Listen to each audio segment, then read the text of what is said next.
Yosh Otaku, c'est Matsupawa et aujourd'hui on se retrouve donc pour le Génération Manga de août 2015. Alors, j'ai bien entendu vos cris vos cris lors du Génération Manga précédent puisque j'ai dit que c'était une saison de merde. Je vais rester sur mes positions, c'est une saison de merde et cette fois j'ai totalement le droit de le dire.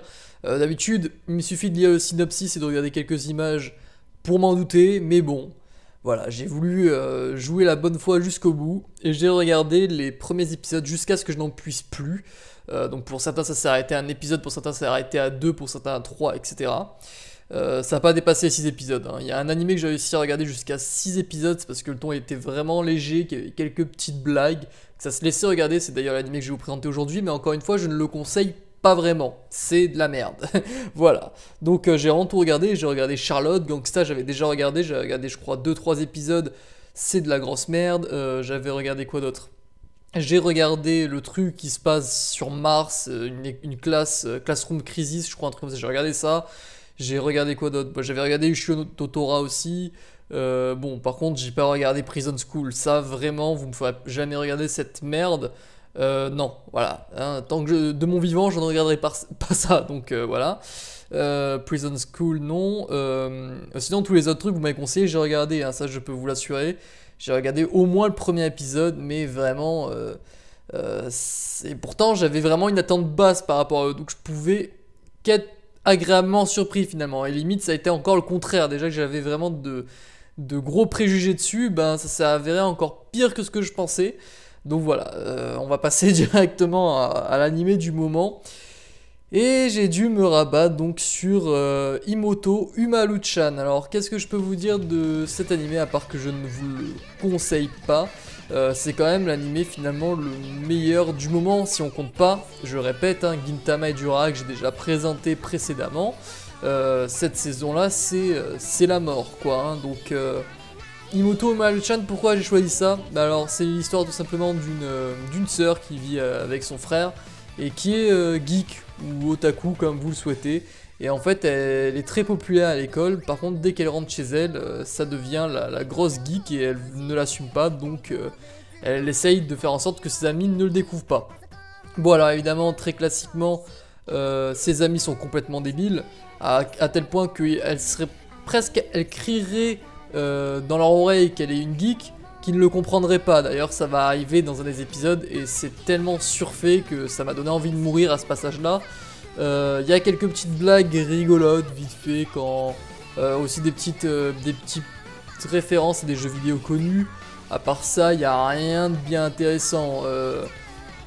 Après il y a un moment où ça part en bullshit le plus total. Chaque personnage tombe amoureux de chaque personnage. C'est limite, tu vois, le mec il s'est dit putain mon concept c'est de la merde, j'ai plus d'idées, qu'est-ce qu'on fait? On va faire de la romance de partout. Je sais pas, il y a quelqu'un qui est gentil avec notre personne, boum, il tombe amoureux en 5 minutes d'un épisode.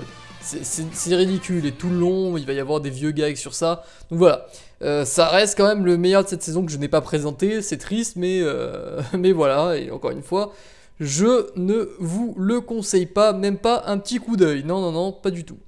Donc on va passer maintenant à la rubrique opening si je ne m'abuse. Alors l'opening que je vais vous présenter est plutôt bon, il est plutôt bon, mais l'animé lui non. C'était l'animé que j'avais choisi finalement le mois dernier, donc Gate. J'ai pris son opening parce que tout ce qui est à noter de bon, en fait tout ce qui est bon dans Gate finalement c'est son opening qui est je dirais même excellent. Alors pas forcément pour les séquences, il y a des séquences vraiment longues.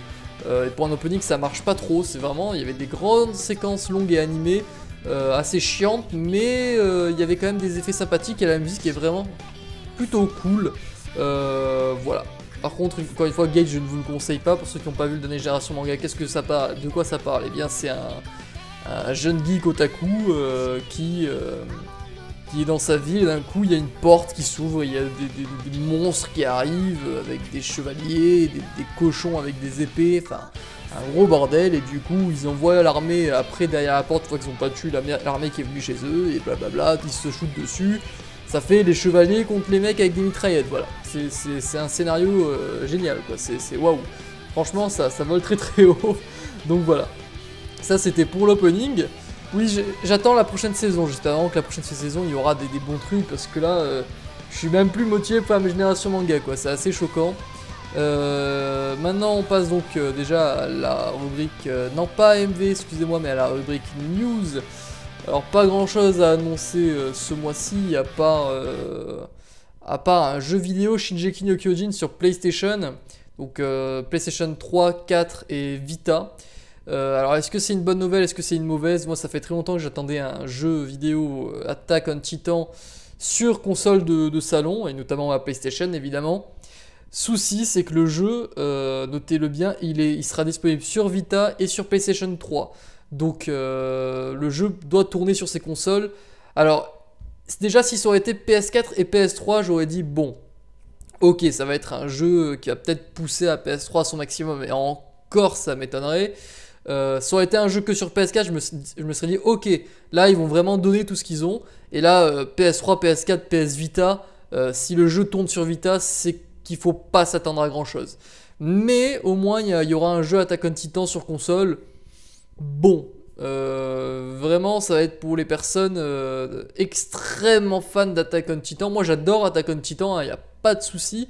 Mais c'est pas non plus un univers où on a très envie de se balader quoi. Par exemple, je sais pas, on fait un jeu vidéo Interact Center sur console. Où il suffit comme dans One Piece Pirate Warriors de taper des ennemis, vous voyez. Voilà, là ça serait parfait, les ennemis de Interact Center, il y a des couleurs, waouh, le jeu même si c'est de la merde et qu'il suffit d'appuyer sur une touche pour tuer des ennemis, c'est Interact Center quoi, l'univers il est vaste, il est coloré, il est sympa, on a envie d'y être.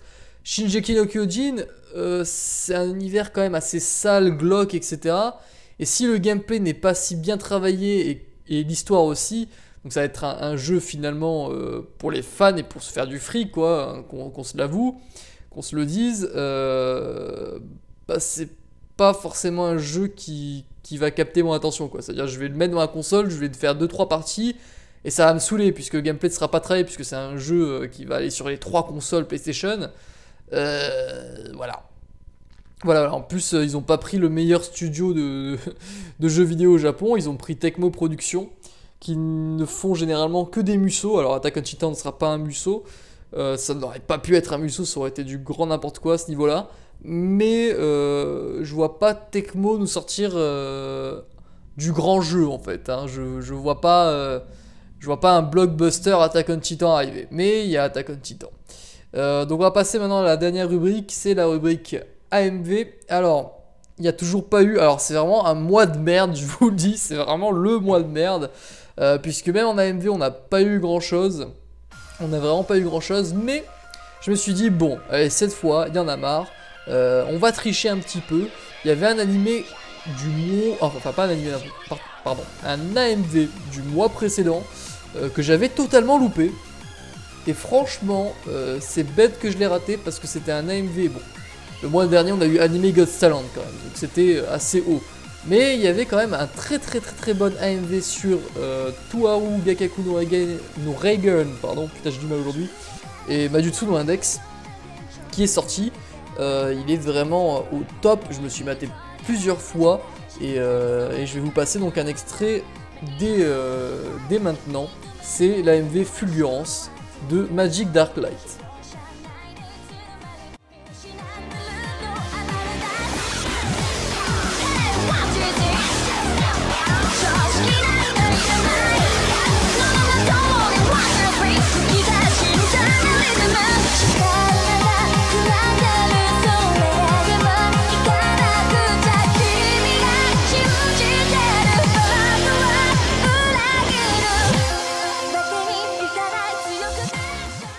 Et bien voilà les amis, c'est déjà fini pour ce Génération Manga de août 2015. C'est triste, si triste, que voulez-vous que je vous dise. Mais bon, j'attends ardemment la nouvelle saison et espérons que cette fois-ci il y aura moins d'Aichi ou de grands classiques on va dire, parce que ces derniers temps c'est ça, j'ai l'impression de voir le même scénario constamment et sans la touche d'originalité.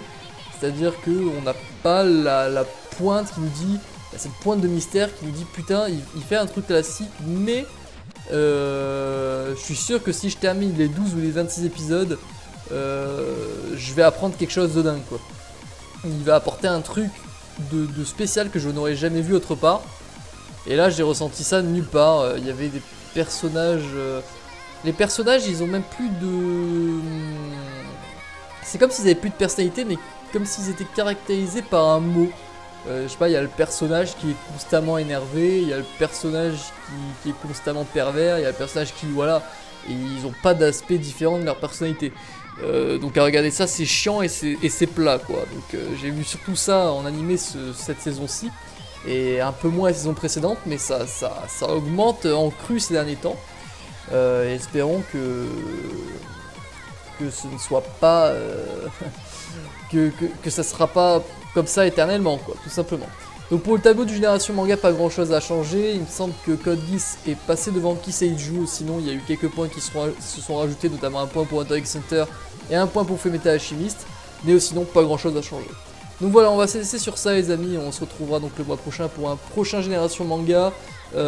Plutôt avant ça, certainement un trésor de YouTube, et bien évidemment les mises à jour du projet Perfect Rules X, light novel que j'écris et que je vous invite à participer et à lire pour m'aider à avancer sur le projet tout simplement. Allez, on se laisse là et je n'ai plus qu'une seule chose à vous dire tout le monde. Tchuss et à la prochaine.